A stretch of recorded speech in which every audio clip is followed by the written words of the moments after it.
नमस्कार विद्यार्थी मित्रांनो, मी अशोक पवार तुमचं सगळ्यांचं स्वागत करतो आपल्या वर्ल्ड ऑफ सायन्स म्हणजे सायन्स बाय अशोक पवार या ऑनलाईन प्लॅटफॉर्मवरती तसेच यूट्यूब चॅनलवरती। विद्यार्थी मित्रांनो बघा, अतिशय अलीकडच्या काळामध्ये म्हणजेच काय मोजून 3-4 दिवस राहिलेले आहेत एग्जामला, तर यासाठी खास मी तुमच्यासाठी घेऊन आलेलो आहे की सामान्य विज्ञानाचे प्रश्न जेव्हा तुम्ही वाचता किंवा पेपरमध्ये प्रश्न येतात ते टॅकल कशा पद्धतीने करायचं, प्रश्न अटेम्प्ट करत असताना तुमच्या मनामध्ये काय मानसिकता असायला पाहिजे, तुमच्याकडे असणाऱ्या डेटाबेसचा वापर कसं करायचं या संबंधित मी तुम्हाला 2022चा संयुक्त पूर्व परीक्षेचा पेपर घेऊन काय आहे सांगणार आहे। तर व्यवस्थित बघा काय आणि कशा प्रकारे असेल। तर या लेक्चर मध्ये मी काय सांगणार आहे तुम्हाला, एकतर विश्लेषण पण देणार आहे, दुसरी गोष्ट तुम्हाला हे सांगेल की एखाद्या विज्ञानाच्या प्रश्नाला कशा पद्धतीने टॅकल करायचं, कशा पद्धतीने त्या प्रश्नाच्या उत्तराकडे जाता येतं आपल्याकडे असणाऱ्या डेटाबेसचा वापर करून, हे तुम्हाला विथ प्रॅक्टिकल या ठिकाणी मी तुम्हाला सांगण्याचा प्रयत्न करणार आहे। तर बघा आता, तर आजच्या सेशनमध्ये संयुक्त पूर्व परीक्षा 2022 जी 8 ऑक्टोबरला झालेली होती, या 8 ऑक्टोबरचं पेपर आपण बघणार आहे, ज्याच्यामध्ये विज्ञानचे जे प्रश्न विचारलेले होते त्याचं विश्लेषण सांगणार आहे। ज्या पद्धतीने आज मी सांगणार आहे त्या पद्धतीने तुम्ही जर येणाऱ्या 30 तारखेचा पेपर अटेम्प्ट केला तर किती जरी अवघड प्रश्न जरी पडले असतील तर तुम्हाला 12 ते 10च्या मध्यंतरी मार्क यायला पाहिजे विज्ञानामध्ये निगेटिव्ह जाऊन। बॅचच्या विद्यार्थ्यांना तर 12+ जवळपासच मार्क असायला पाहिजे मित्रांनो। तर बघा आता, ह्याच्या पहिले सर्व विद्यार्थ्यांनी यूट्यूब चॅनल सबस्क्राइब करून घ्या, कारण येणाऱ्या काळात 2021चा पण पेपर टाकणार आहे, 20चा पण टाकणार आहे, तसेच मला सांगा 100 प्रश्नांचं एक महासंग्राम मॅरेथॉन घेणार आहे मित्रांनो मी। यासाठी यूट्यूब चॅनलला सबस्क्राइब करून ठेवा। आता बघा, पहिला प्रश्न आलता 2022ला संयुक्त पूर्व परीक्षेला काय विचारले रे, खालीलपैकी कोणत्या पदार्थाची औष्णिक प्रवाहकता यानी काय रे, थर्मल कंडक्टिव्हिटी बद्दल विचारलेला आहे की थर्मल कंडक्टिव्हिटी जर बघितलं कोणाची जास्त असते असा प्रश्न या ठिकाणी तुम्हाला विचारलेला आहे। आता बघा, थर्मल कंडक्टिव्हिटीचं बाबतीत म्हणजे काय, उष्णतेचं वहन सगळ्यात जास्त प्रमाणात कोणामधून होतं। जेव्हा असा प्रश्न येतो ना, हे प्रश्न जो आहे मित्रांनो स्टेट बोर्ड मधून आहे, बाहेरून कुठूनही नाही आहे। आता बघा, लाकूड दिले, अल्युमिनियम दिले, चांदी दिले, काच दिले, तर मला सांगा या ठिकाणी हे 2 ऑप्शन तर इथंच कटून जातं, कारण जनरली आपल्याला समजून जातं की कोणातून जास्त वहन होणार नाही। तर मला सांगा या दोघातून तर थर्मल कंडक्टिव्हिटी म्हणजे उष्णतेचं वहन तर जास्त होणार नाही। तर अशा पद्धतीने आपल्याला समजायला पाहिजे, पहिले डायरेक्ट उत्तरच माहित असावं असं काही नाही आहे। तर मला सांगा, जर बघितलं याला कट केलो, काचेला पण कट केलं, यानंतर आहे अल्युमिनियम आहे आणि चांदी आहे, मला सांगा जर दोघांना गरम केलो तर लवकर कोण गरम होईल रे, तर हे आपल्या मनामध्ये असायला पाहिजे भाऊ। दोघांना गरम केलं तर आपल्याला 100% समजून येतं की लवकर जर कोण गरम होणार आहे, तर मित्रांनो माहित आहे का, चांदी लवकर गरम होईल, म्हणजे याचा अर्थ उत्तर चांदी असायला पाहिजे। तर या पद्धतीने तुमची विचारसरणी असणं गरजेचं आहे, या पद्धतीने तुम्हाला कळणं गरजेचं आहे काय आणि कशा प्रकारे असणार आहे। तर उत्तर काय असायला पाहिजे, चांदी असायला पाहिजे, अल्युमिनियम नाही। तर येणाऱ्या काळात जर तुम्हाला क्रम विचारलं, काय क्रम विचारलं, थर्मल कंडक्टिव्हिटीचा क्रम सांगा, तर या ठिकाणी मी तुम्हाला उतरता क्रम देतो की सर्वात जास्त प्रमाणात उष्णतेचं वहन जर कोणामधून होत असेल तर पारामधून होतं, यानंतर जर बघितलं तर चांदीमधून होतं, यानंतर 3ऱ्या नंबरला जर बघितलं तांब्यातून होतं त्यानंतर, आणि 4थं जर बघितलं तर लोखंड, आणि लोखंडाच्या नंतर मला सांगा 5व्या नंबरला येतं अल्युमिनियम। तर आयोगाने जर येणाऱ्या काळात तुम्हाला क्रम विचारलं की थर्मल कंडक्टिव्हिटीचा उतरता क्रम कोणता, तर हा उतरता क्रम आहे। सर्वात जास्त प्रमाणात पाऱ्यातून उष्णतेचं वहन होतं, त्यानंतर चांदी, त्यानंतर तांबे, त्यानंतर लोखंड, त्यानंतर अल्युमिनियम। तर उत्तर काय असायला पाहिजे, चांदी। तर हे आपल्याला प्रेझेन्स ऑफ माइंड वापरता यायला पाहिजे मित्रांनो, डायरेक्ट उत्तर कधीच निघत नाही। तर तुम्हाला कळणं गरजेचं आहे, काय म्हटलंय, थर्मल कंडक्टिव्हिटी यानी उष्णतेचं वहन, लवकर कोण गरम होतं, लाकूड, काच, अल्युमिनियम, चांदी, कोणातून वाहून जाईल, तर लाकडाला एका टोकाला जाळायला सुरुवात करा, दुसऱ्या टोकाला लवकर गरम होणार नाही, तो हळूहळू येईल मित्रांनो, एवढं वेळ लागेल जास्त। काचेच्या बाबतीत पण काचेचा एक टोक गरम करा, दुसऱ्या टोकाला हात लावा, बरं लवकर गरम लागतो का, नाही लागत। पण या दोघांपैकी जर चांदीचं एक टोकाला गरम केलं तर दुसऱ्या टोकाला लवकर उष्णता येताना आपल्याला दिसते, म्हणून उत्तर काय यायला पाहिजे, चांदी। आहे हे तुम्हाला गोल करता येईल. येणाऱ्या काळात पण तुम्हाला प्रश्नाची उत्तर याच पॅटर्ननी काढायची मित्रांनो. 100% उत्तर कोणाला माहित नसतं, म्हणून मी कन्सेप्टवर भर का द्या म्हणतो, कारण संकल्पनेचा वापर करता यायला पाहिजे, तेव्हा कुठंतरी मार्क येईल. रट्टा मारून अजिबात येणार नाही. नेक्स्ट क्वेश्चन बघा, पातळ पडद्याद्वारे प्रकाश डोळ्यामध्ये प्रवेश करतो त्याला काय म्हणतात? म्हणजे डोळ्याच्या सर्वात बाहेरचा भाग म्हटलं जातंय. आता बघा ह्याचं उत्तर बघा, आयरिस, पुपिल आहे, रेटिना आहे आणि कॉर्निया. तर ह्याचं उत्तर काय आहे रे? कॉर्निया आहे. कळाला का? हे आयोगाने दिलं. तर काय म्हणतो बघा, जर बघितलं तर डोळ्याचा हा सर्वात बाहेरचा भाग आहे. कळाला का? पांढऱ्या रंगाचा असतं एकदम, कळलं का?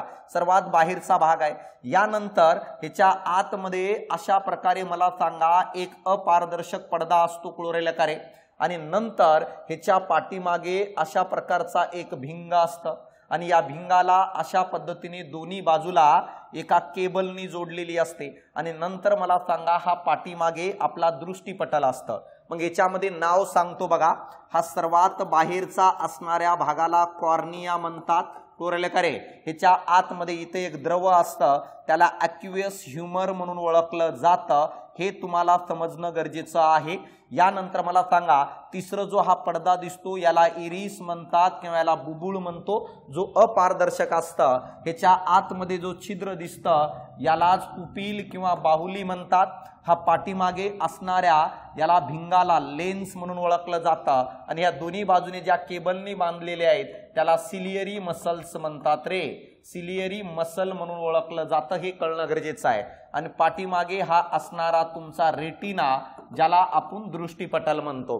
तर हे डोळ्याचे वेगवेगळे भाग आहेत. इथं विचारलं होतं, पातळ पडद्याद्वारे प्रकाश डोळ्यामध्ये प्रवेश करतो त्या भागाला काय म्हणतात? तर मला एक सांग भाऊ, बाहेरून येणारा जो प्रकाश आहे तर अशा पद्धतीने आल्यानंतर सगळ्यात पहिल्यांदा कुठं प्रवेश करणार आहे? तर कुठं? कॉर्निया. कॉर्निया हा पारदर्शक असणारा सर्वात बाहेरचा आवरण आहे, म्हणून याचं उत्तर काय रे? कॉर्निया. दुसरी गोष्ट, कॉर्नियाचा आकार हा बहिर्वक्र असतो रे, ज्याला कॉन्व्हेक्स म्हणतो बघा. आणि कॉर्निया जवळपास 80% प्रकाशाची दिशा बदलतो. डोळ्यात येणाऱ्या 80% प्रकाशाची दिशा कोण बदलतं? कॉर्निया बदलत असतो. आणि जर मला सांगा या कॉर्नियाच्या आकारात बदल पडला, ह्याच्या आकारात बदल पडला तर त्या रोगाला ॲस्टिग्मॅटिझम म्हणतात. जर कॉर्नियाचा काय रे आकार बदलला, बहिर्वक्र आहे तो सरळ झाला, तर त्या डिसऑर्डरला ॲस्टिग्मॅटिझम म्हणून ओळखलं जातं. नंतर आतमध्ये बघा, ॲक्युअस ह्युमर नावाचा जो द्रव आहे ना, हा डोळ्यातील दाब नियंत्रित करतो, प्रेशर कंट्रोल करतं. नंतर इरिस हा अपारदर्शक आहे रे, अपारदर्शक, त्याच्यातून किरण आरपार जात नाही, परंतु मला सांगा तो बाहेरून येणाऱ्या प्रकाशाला नियंत्रित करतं. कसं नियंत्रित करतं? कारण या बाहुलीचा व्यास मला सांगा कमी जास्त करून प्रकाशाला आतमध्ये पाठवले जातात रे, अशा प्रकारे. आणि या बाहुलीचा व्यास बदलण्याची जबाबदारी इरिसकडे असते, म्हणून इरिसला आपण म्हणतो की डोळ्यात येणाऱ्या प्रकाशाला नियंत्रित करणारा भाग तो अपारदर्शक आहे. या इरिसचा रंग वेगवेगळ्या लोकांमध्ये वेगवेगळा असतो, त्यानुसार मला सांगा डोळ्याचा रंग हा वेगवेगळा पडत असतो. हे तुम्हाला कळणं गरजेचं आहे, समजणं गरजेचं आहे. यानंतर हा प्रकाश भिंगावरून एकत्र येऊन मला सांगा दृष्टीपटलाकडे जातो. या भिंगाचं जर बघितलं, याला चपटा किंवा फुगीर करण्याचं कार्य जर कोण करत असेल तर हे सिलियरी मसल्स करतात रे मित्रांनो. काय म्हणतो? चपटा किंवा फुगीर करण्याचं कार्य कोण करतं? Ciliary muscle. जर मला सांगा वस्तू ही जवळ असेल ना रे, वस्तू ही जवळ असेल म्हणजे जवळून जर वस्तू बघत असेल तर सिलियरी मसल रिलॅक्स होतात आणि सिलियरी मसल रिलॅक्स झाल्यामुळं आपलं लेन्स जो आहे ना हा फुगीर बनून जातो मित्रांनो. म्हणजे वस्तू जवळून पाहत असताना सिलियरी मसल्स रिलॅक्स होतात, भिंग अशा प्रकारे फुगीर बनतं आणि या कारणामुळे मला सांगा जवळच्या वस्तू आपल्याला स्पष्ट दिसतात. जर मला सांगा वस्तू ही दूरची असेल, वस्तू ही दूर असेल तर त्यावेळेस मला सांगा आपले जे मसल्स असतात ना सिलियरी, हे काय करतात रे? हे कॉन्ट्रॅक्ट करून टाकतात, म्हणजे अंकुंचन पावतात. या कारणामुळं आपलं लेन्स चपटा बनतो. मग अशा प्रकारे जवळचं दूरचं कुठलं पायचं त्यानुसार भिंगात बदल करण्याची कॅपॅबिलिटी सिलियरी मसल्स मध्ये असतं आणि ह्याच्यात प्रॉब्लेम झाल्यामुळेच आपल्याला वेगवेगळे डिसऑर्डर निर्माण होतात. हे कोणाबद्दल आहे मित्रांनो माहिती आहे का? सिलियरी मसल्स बद्दल. पुपिल बद्दल पण तुम्हाला कळालं, त्याच्यातून प्रकाश जातं. आयरिस बद्दल पण सांगितलं तुम्हाला, अपारदर्शक आहे. आणि रेटिना तो भाग आहे ज्याच्यावर मला सांगा आपल्याला प्रतिमा तयार होताना दिसते. प्रतिमा उलट तयार होते, मेंदू त्याला आपल्याला सुलट करून सांगत असतो. हे आपल्याला समजणं गरजेचं आहे. तर एक मेकॅनिझम समजायला पाहिजे भावांनो. आणि जर मेकॅनिझम समजत असेल, याला म्हणतात विश्लेषण.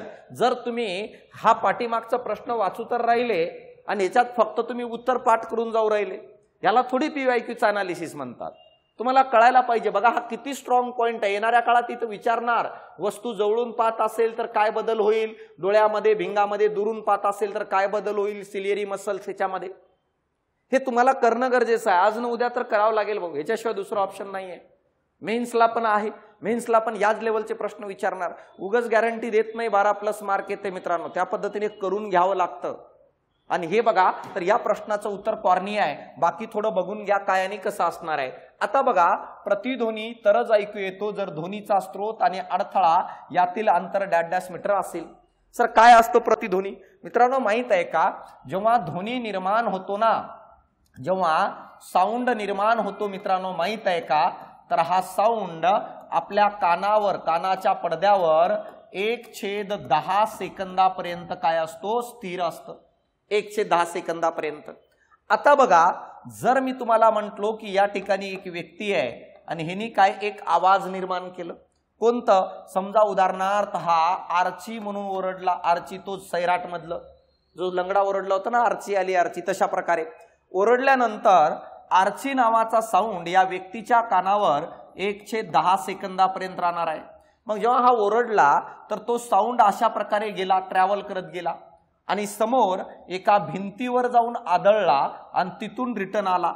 आता जर मला सांगा, आर्ची नावाचा साऊंड पुन्हा जर याला ऐकायचं असेल स्पष्टपणे आणि क्लॅरिटीने डबल, तर तो साऊंड जाऊन रिटर्न यायला त्या साऊंडला कमीत कमी 1/10 सेकंद लागायला पाहिजे किंवा 1/10 सेकंदापेक्षा जास्त वेळ लागायला पाहिजे.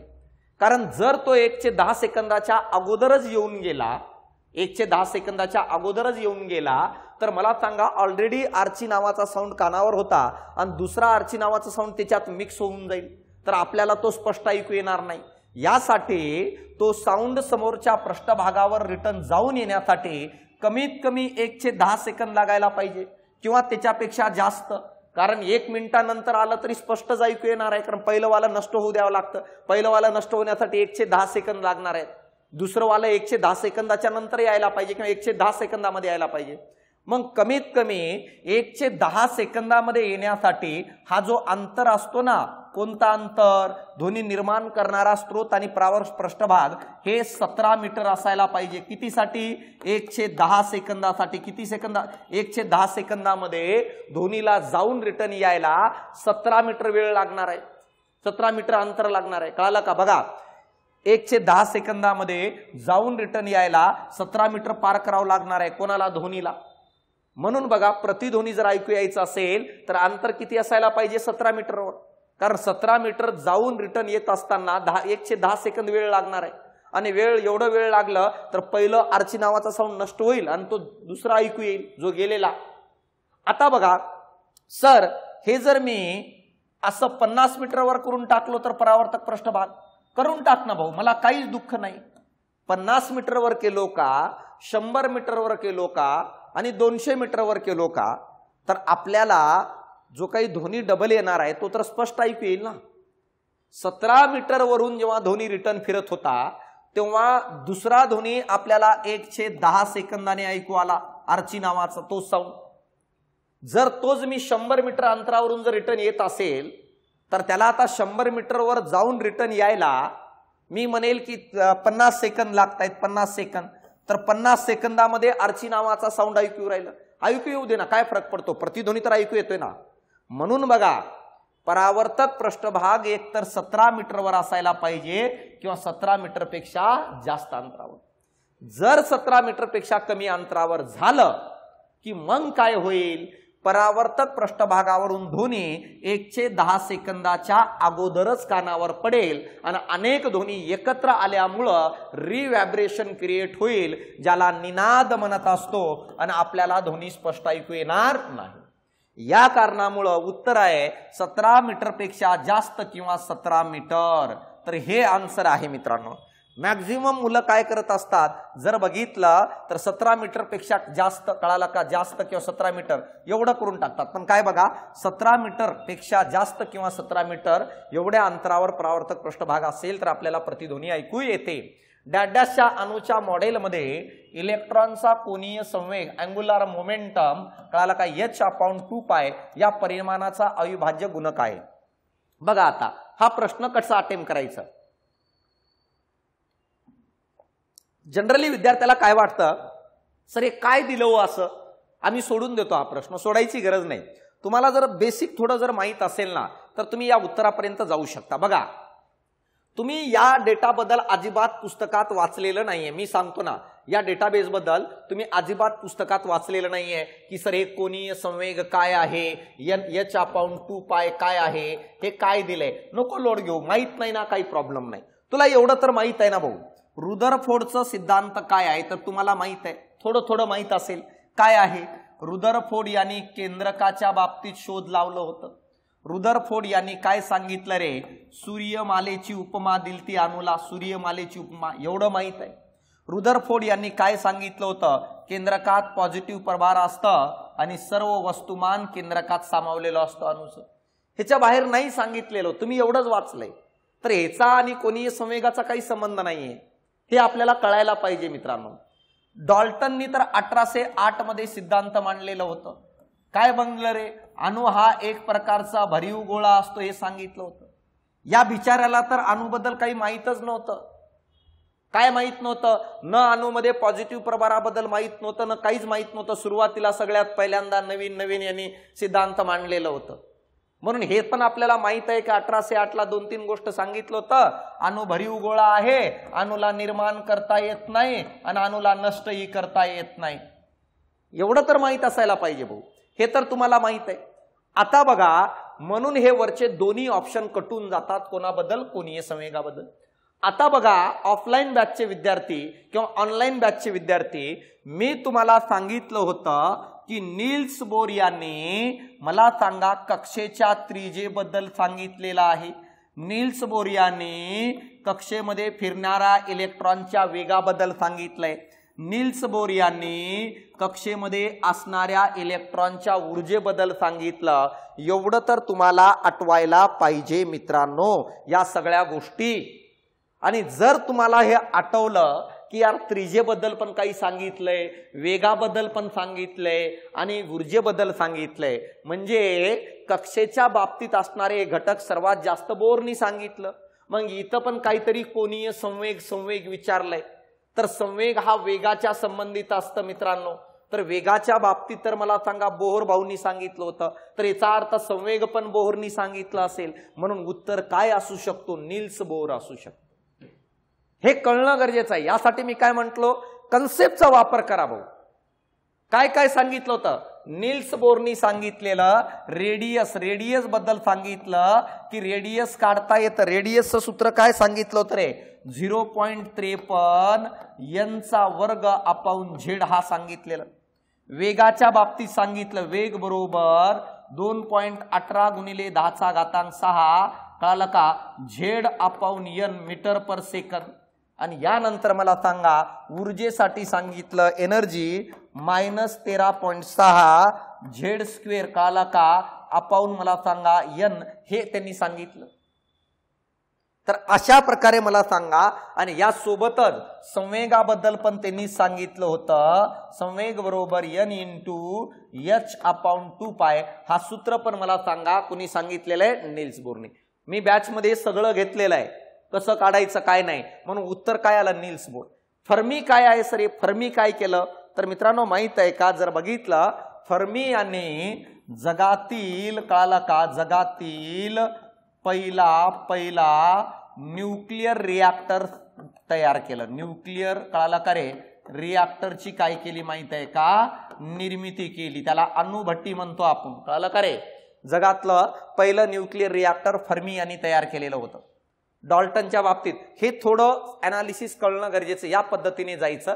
खालीलपैकी चुकीचं विधान ओळखा असं प्रश्न दिलेला आहे. रेणूमधील बॉन्डिंग कक्षा या अणु कक्षांच्या बेरजेच्या प्रभावाने तयार होतात. बॉन्डिंग रेणू कक्षेमध्ये दोन केंद्रकामधील भागात इलेक्ट्रॉन घनता फार कमी असते. एकत्र येणाऱ्या अणु कक्षेपेक्षा अँटी बॉन्डिंग रेणू कक्षेची ऊर्जा ही जास्त असते. कळालं का? आणि मित्रांनो माहित आहे का, 0 स्टार, पाय स्टार, 8 स्टार इत्यादी चिन्हांनी अँटी बॉन्डिंग रेणू कक्षा दर्शवल्या जातात. डेंजर प्रश्न आहे, शक्यतो मुलं सोडून देतात बघा. आणि जर माहित नसेल तर अशा प्रश्नामध्ये चान्स घ्यायचं नाही भाऊ. तर मी सांगतो तुम्हाला हे काय आहे, कशा प्रकारे आहे, तर ते मी तुम्हाला या ठिकाणी सांगण्याचा प्रयत्न करतो. बघा मित्रांनो, माहित आहे का, दोन प्रकारच्या थेरी आहेत. कळालं का? एक थेरी आहे त्याला म्हणतात ॲटॉमिक, कळालं का, ऑर्बिटल थेरी. कळालं का? ॲटॉमिक ऑर्बिटल थेरी ही एक आहे. आणि दुसरी आहे त्याला म्हणतात मॉलिक्युलर, कळालं का रे, मॉलिक्युलर ऑर्बिटल थेरी. आता बघा काय सांगते रे, ॲटॉमिक ऑर्बिटल थेरी हे कशाच्या बाबतीत सांगते, ॲटमच्या बाबतीत सांगते. उदाहरण देऊन सांगतो बघा. हायड्रोजन, कळालं का, हा एक आयटम आहे. कोरलं का रे? आणि H2 मला सांगा हा काय रे. बघा H2 दोन हायड्रोजनच्या अणूपासून मला सांगा H2 हा काय तयार झाला, मॉलिक्यूल किंवा रेणू. मग बघा ॲटॉमिक ऑर्बिटल थेरी अणूच्या बाबतीत माहिती सांगत असते, तर मॉलिक्युलर ऑर्बिटल थेरी रेणूच्या बाबतीत माहिती सांगत असते. कळतं इथपर्यंत? आता मला सांगा या ठिकाणी कसा रेणू तयार होतो. मी या ठिकाणी तुम्हाला सांगितलं.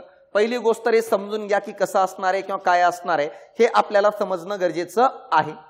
आता बघा, जर आपण ॲटॉमिक ऑर्बिटल थेरीच्या बाबतीत जर बघितलं की समजा हा एक हायड्रोजनचा अणू आहे, हा एक हायड्रोजनचा अणू आहे.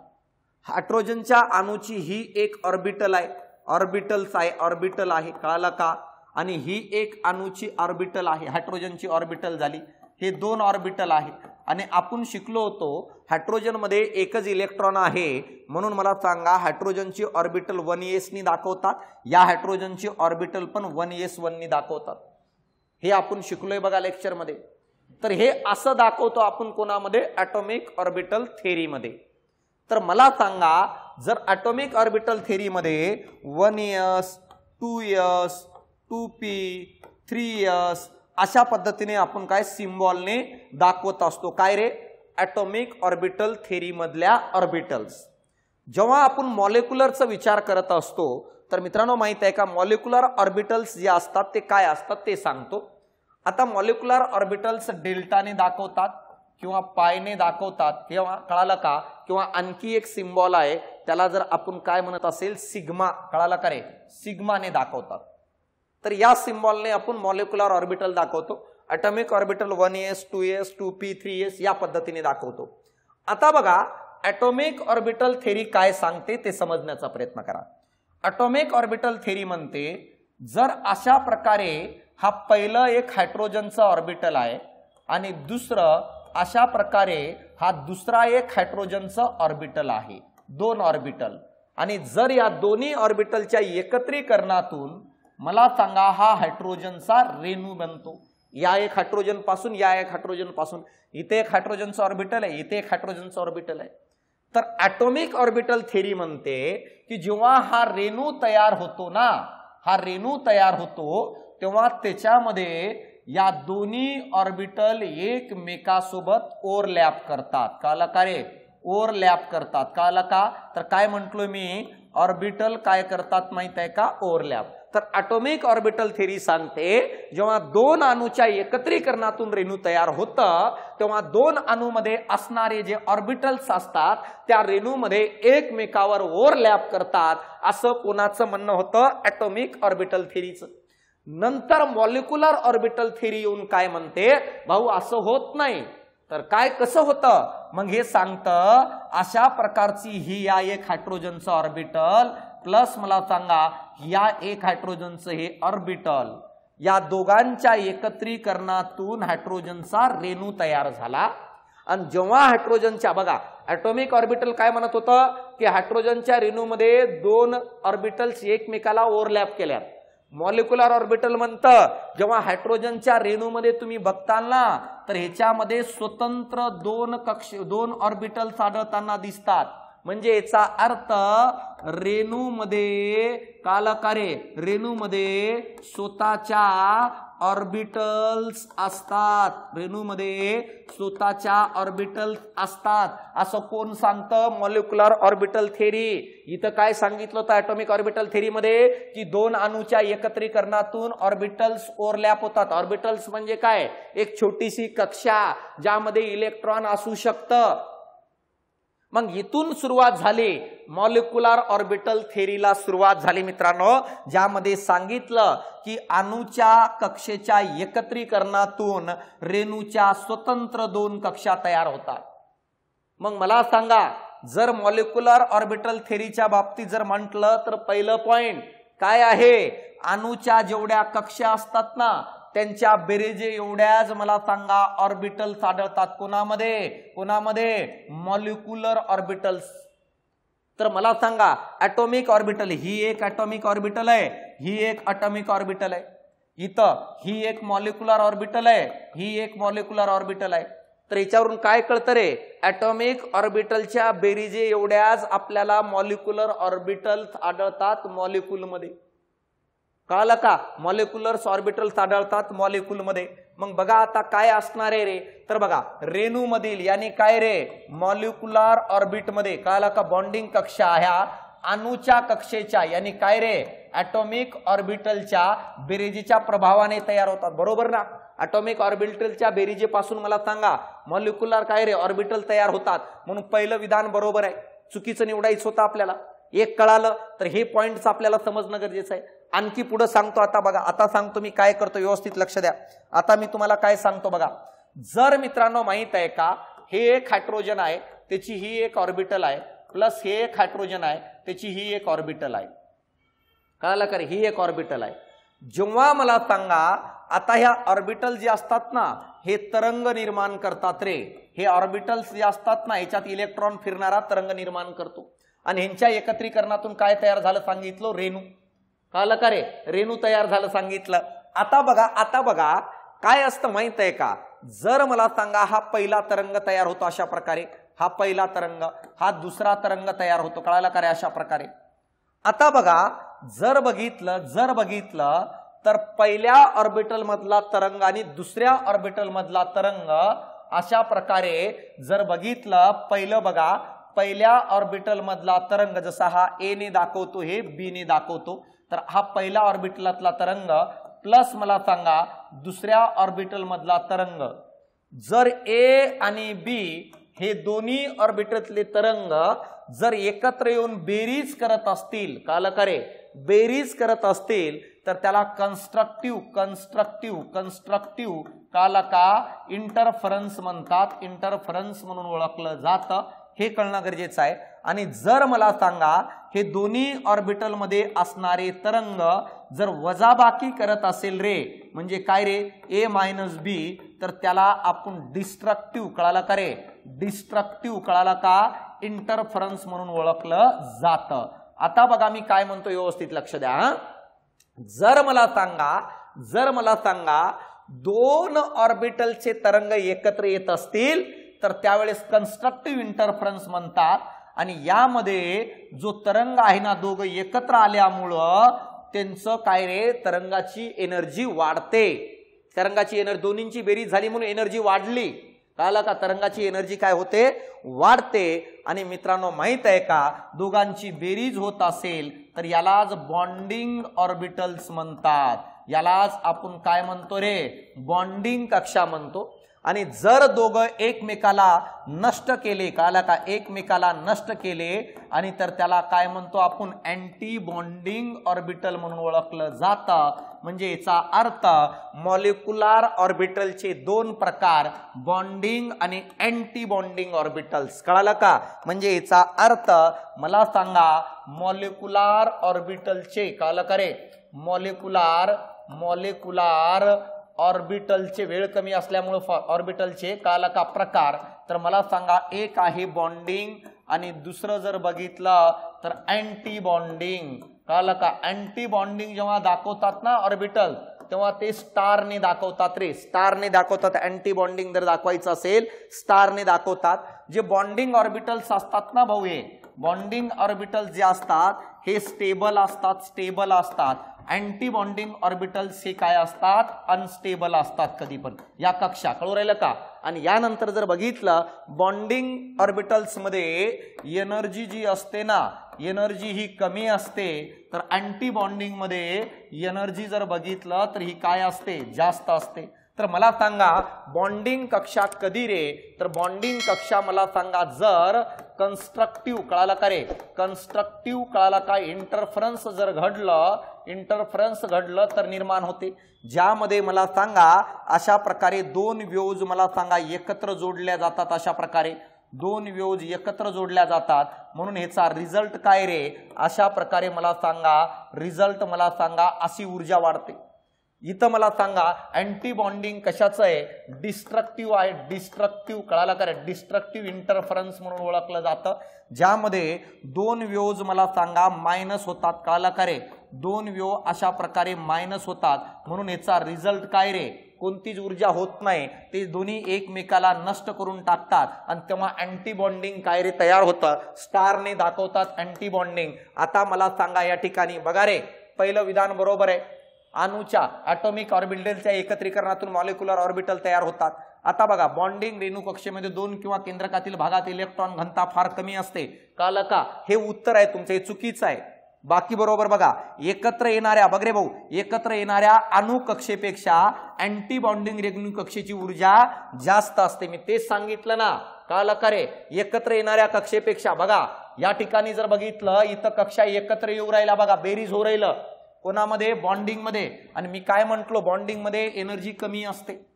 तिथं तेच सांगितलंय की एकत्र येणाऱ्या कक्षेपेक्षा म्हणजेच बॉन्डिंग पेक्षा अँटी बॉन्डिंग मध्ये एनर्जी काय जास्त असते. हे विधान इथं तेच सांगितलंय. कळलं का? बघा एकत्र येणाऱ्या अणु कक्षेपेक्षा म्हणजेच कोणती कक्षा एकत्र येणारी? बॉन्डिंग. आणि एकमेकाला नष्ट करणाऱ्या कक्षेला काय म्हणतो आपण? Anti bonding. आणि अँटी बॉन्डिंग कक्षेची ऊर्जा आता सांगितलं जास्त असतं आणि आता सांगितलं अँटी बॉन्डिंग हे स्टारने दाखवतात वरती म्हणून हे पण बरोबर, हे पण बरोबर. उत्तर दुसरं चुकीचं आहे. थोडं डिटेल जावं लागणार आहे. येणाऱ्या काळात मेन्सला पण असे प्रश्न विचारले गेले की आपल्याला सांगता यायला पाहिजे. जैविक नायट्रोजन फिक्सेशन दरम्यान नायट्रिफाइंग जीवाणू कोणाचे रूपांतर कशामध्ये करतात? जेव्हा असे प्रश्न विचारले जातात ना तर कोण करतं म्हणतंय रे? तर मला सांगा नायट्रिफाइंग जीवाणू करतो. आता बघा जीवाणू हवेतून तर नायट्रोजन घेत नाही भाऊ. कळालं का? तर हा जो नायट्रोजन आहे हे तर वायू स्वरूपात आहे, वायू स्वरूपात आहे. आणि जीवाणू तर वायू स्वरूपातून नायट्रोजन घेऊ शकत नाही. जीवाणू एखाद्या पदार्थाला तोडण्याचं काम करतो, विघटन करण्याचं काम करतो. म्हणून डायरेक्ट नायट्रोजनचं रूपांतर अमोनियामध्ये त्या घटकात करण्याचं कार्य तर करणार नाही म्हणून हे कटला.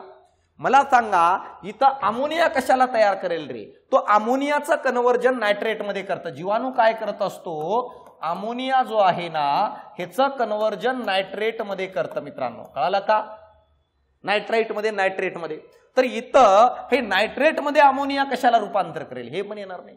इथं वायू रूपात कशाला बनवेल रे तो? कारण वायू रूपात नायट्रोजन घेता येत नाही म्हणून तर नायट्रेट कन्वर्ट करायचं ना.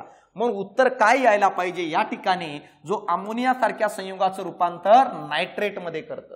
तरी प्रेझेन्स ऑफ माइंड आपल्याला वापरता यायला पाहिजे. हे कळणं गरजेचं आहे. गेस लावता यायला पाहिजे. यार नाही, जीवाणू जो आहे तो नायट्रोजनचं रूपांतर नायट्रोजन फिक्सेशन करतं. नायट्रोजन फिक्सेशन म्हणजे संयुगाच्या स्वरूपात असणारा नायट्रोजन. अमोनिया तर डायरेक्ट खाता येत नाही म्हणून हा अमोनियाचं रूपांतर नायट्रेटमध्ये करतं. आणि हा N2 तर डायरेक्ट घेताच येत नाही मग ह्याच्यात रूपांतर कशाला करेल? किंवा याला डायरेक्ट कॅच पण करणार नाही म्हणून उत्तर तिसरं येईल. हे कळणं गरजेचं आहे. खालील जोड्या जुळवा. आता बघा असे प्रश्न जेव्हा येतं ना तुम्हाला जे कळतंय ना त्याच्याकडे लक्ष द्यायचं.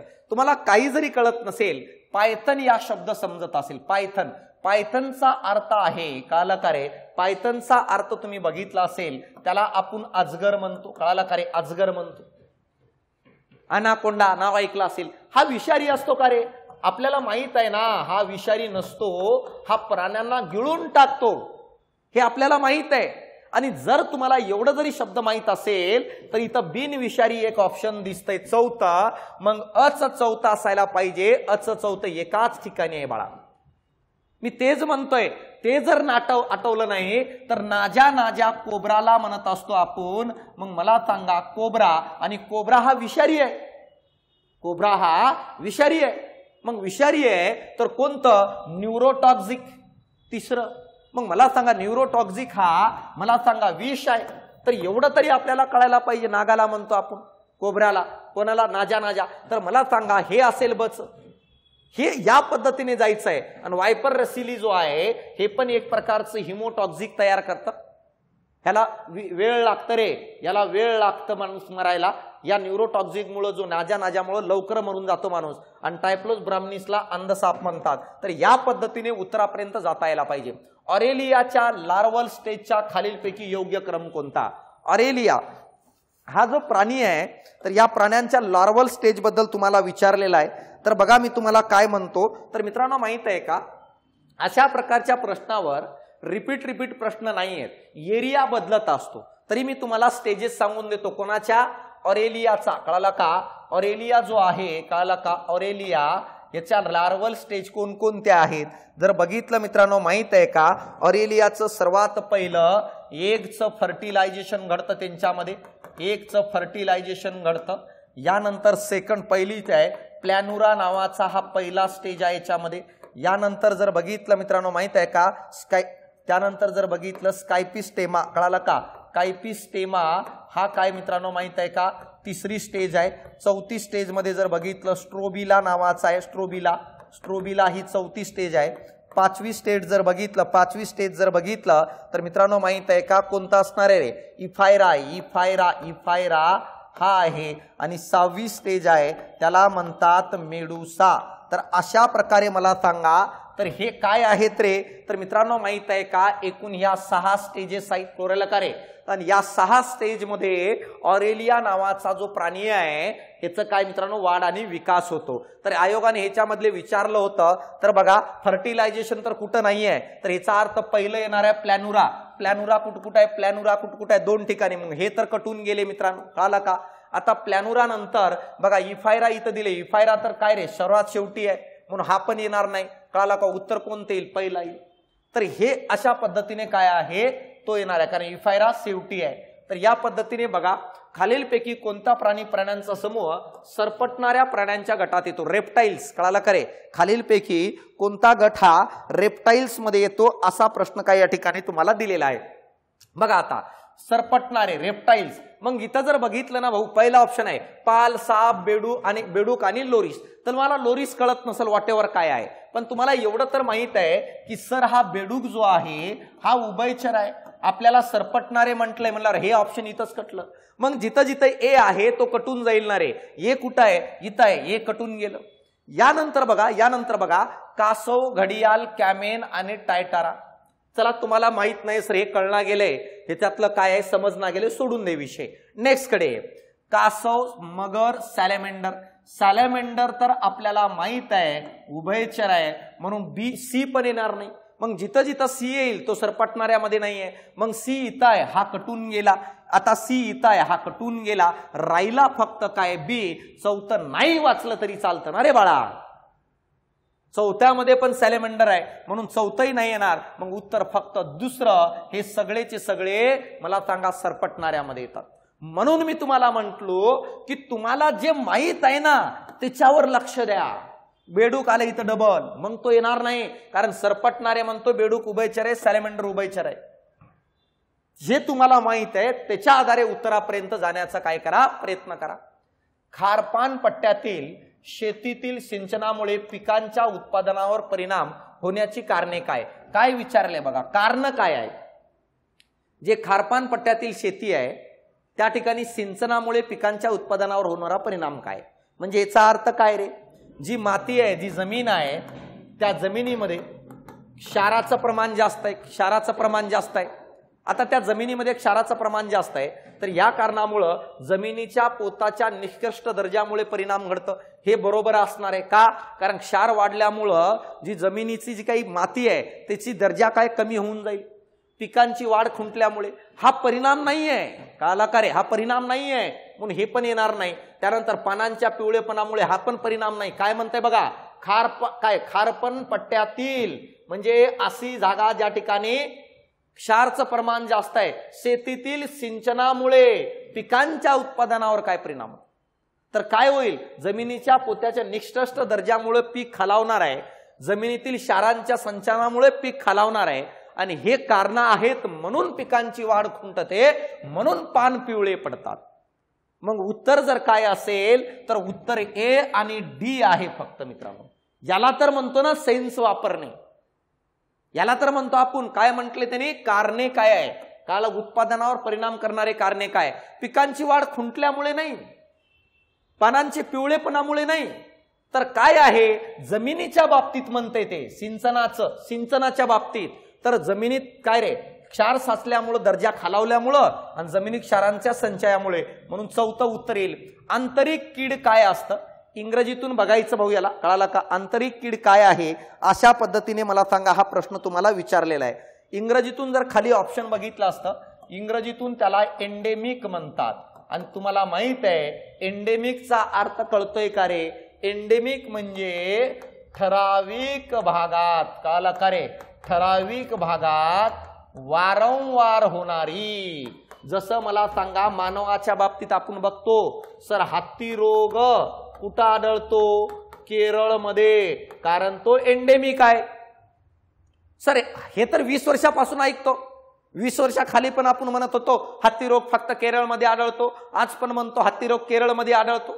मग तेव्हा पण होता, आता पण आहे. म्हणजे एखाद्या प्रदेशात वारंवार काला का असणाऱ्या रोगांना एंडेमिक म्हणतं. एखाद्या महिन्यात वारंवार येणारी नाही, एखाद्या प्रदेशात येणारी हे येऊ शकतं, पण तिसरं ऑप्शन एखाद्या प्रदेशात वर्षानुवर्षे असणारी ही जी आहे याला म्हणतात एंडेमिक. लक्षात राहू दे रे भाऊ, कसे शब्द आहेत कळलं का, तर मला सांगा हे आपल्याला समजणं गरजेचं आहे. यानंतर बघा, एखाद्या महिन्यात कळलं का रे, एखाद्या महिन्यात वारंवार येणारी जर असेल तर त्याला आपण काय म्हणत असेल, त्याला इपिफायटिक म्हणतात रे. याला काय म्हणतो आपण, इपिफायटिक म्हणून ओळखलं जातं. हे आपल्याला समजणं गरजेचं आहे. तर अशा प्रकारे मला सांगा, या पद्धतीचं डेटाबेस आलं तरी तुम्हाला गोल करता यायला पाहिजे. ज्या झाडांची बी उघडी असते ती झाडे कोणत्या गटात मोडतात, ज्याला आवरण नाही, सीडलेस, उत्तर काय रे, जिम्नोस्पर्म. ह्याच्यात सीड असतं परंतु आवरण नसतं मित्रांनो. दुसरी गोष्ट, ह्यांच्यामध्ये फूल नसतं रे भाऊ, फूल नसतात. सगळ्यात मोठा जिम्नोस्पर्म सिकोवा नावाची वनस्पती ही जिम्नोस्पर्म मधली सर्वात मोठी आहे. सर्वात लहान कोणती जिम्नोस्पर्म, पायझेमिया, कळाला का, पायझेमिया ही सर्वात लहान आहे. यानंतर सर अँजिओस्पर्म सर्वात विकसित वनस्पती आहे, ज्यांच्यात सीड पण असतं, ज्यांच्यात सीडला आवरण पण असतं आणि ज्याच्यात फूल पण असतात. मग फूल आणि सीड असणारी एकमेव अँजिओस्पर्म.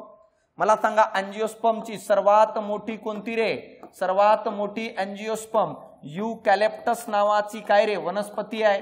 आणि सर्वात लहान अँजिओस्पर्म कोणती, त्याला म्हणतात ओल्फिया, हे कळायला पाहिजे.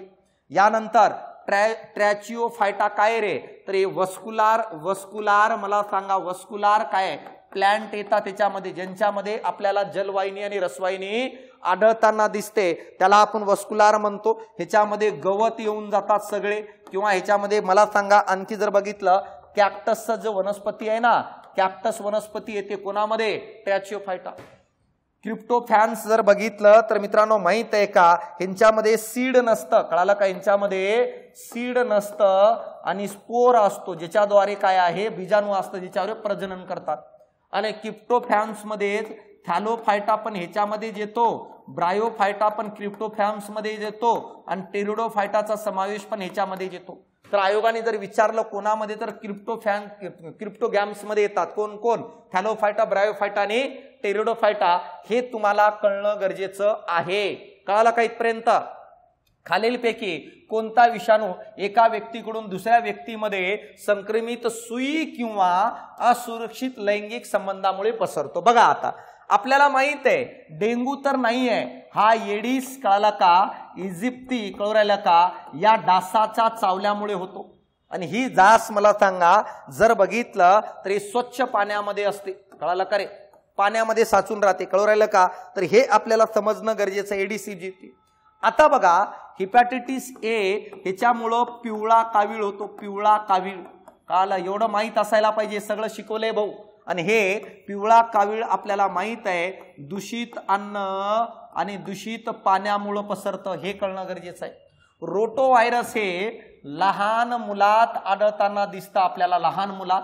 या कारणामुळं उलट्या होणे किंवा डायरिया, ज्याला आपण संडास लागणे म्हणतो, लहान मुलांमध्ये आढळतात बघा, काही खाण्यात आलं तर हे दूषित अन्न आणि दूषित पाणी याच्यामुळं पसरतं. उत्तर असायला पाहिजे हिपॅटायटिस बी व्हायरस, कारण यालाच पांढरा कावीळ म्हणतात. पांढरा कावीळ हा सगळ्यात डेंजर आहे आणि हे रक्तामार्फत पसरतं किंवा मला सांगा असुरक्षित जे लैंगिक संबंध आहे, जसं HIV पसरतो ना, सेम HIVच्या माध्यमातून हिपॅटायटिस बी व्हायरस पसरतं. HIV पेक्षाही घातक आणि धोकादायक असतं, परंतु याच्यासाठी वॅक्सिनेशन उपलब्ध आहे मित्रांनो. हे उत्तर काय असेल रे, चौथं. तर जर तुम्हाला हिपॅटायटिस बद्दल माहित होतं, डेंग्यू बद्दल माहित आहे, तर मला सांगा, तर उत्तर आपण लिहू शकतो, हिपॅटायटिस बी व्हायरस पर्यंत जाता येतं. कोणत्या शास्त्रज्ञाने देवी रोगावरील लसीचा शोध लावला? अशा प्रकारचं मला सांगा या ठिकाणी आपल्याला प्रश्न विचारलेला आहे.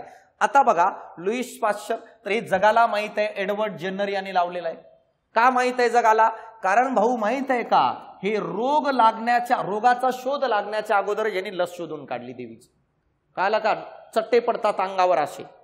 रोगाचा शोध लागण्या अगोदर ह्यांनी लस शोधून काढली होती, म्हणून उत्तर काय असेल, Edward Jenner. Sir Louis Pasteur काय केलं, ह्यांनी मला सांगा पाश्चरीकरण, कळालं का, पाश्चरीकरण ही प्रक्रिया शोधून काढली, कळालं का.